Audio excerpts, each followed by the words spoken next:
अध्यक्ष महाराज, खादी ग्राम उद्योग मंडळाचा अहवाल वाचल्यानंतर मंडळाने कागदाच्या उद्योगाच्या बाबतीत फार प्रगती केल्याचे दिसून येते।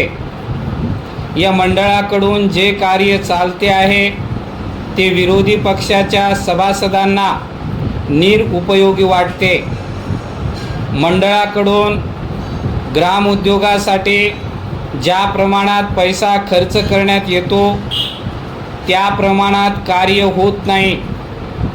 जे कार्य होते ते फार अपुरे आहे।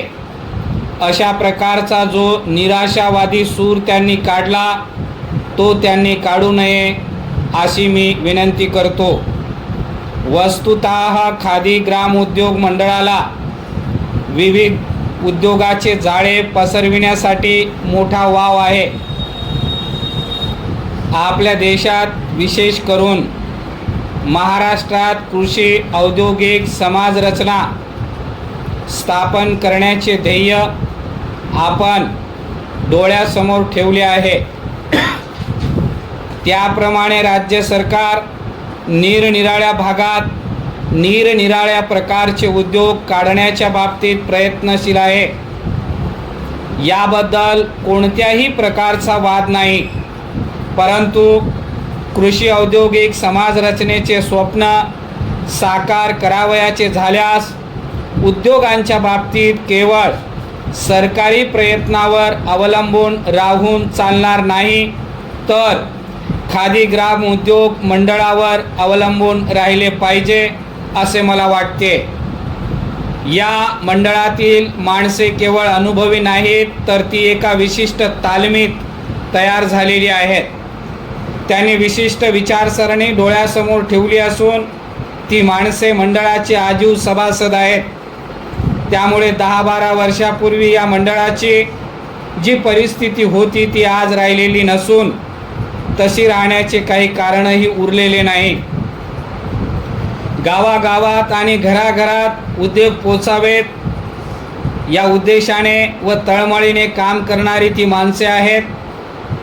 आपल्या राज्यात ग्रामीण भागात विविध उद्योग करण्याचे काम या मंडळाकडून खूप जोरात चाललेले आहे। खादी ग्राम उद्योग मंडळाला यंत्राचे पथ्य असण्याचे काहीही कारण नाही। मला एवढीच सूचना करावयाची आहे की ग्रामीण भागात जी यंत्रशक्ती आहे तिला वीज शक्तीची जोड देण्यात यावी। आज केवळ शहरातच वीज पुरवली जाते असे नाही, तर खेड्यापाड्यातून देखील वीज उपलब्ध करून देण्यात आली आहे। जितक्या नैसर्गिक रीतीने पाऊस वारा अन्य धान्य उपलब्ध होते तितक्याच नैसर्गिक रीतीने वीज देखील उपलब्ध होण्याची शक्यता निर्माण झाली आहे। खेड्यापाड्यात ग्राम उद्योग मंडळाकडून काढण्यात येणाऱ्या उद्योगासाठी कमी दराने वीज उपलब्ध करून देण्याचे आश्वासन वीज मंडळाकडून मिळाले आहे। या सवलतीचा फायदा लोकांनी घेतला पाहिजे।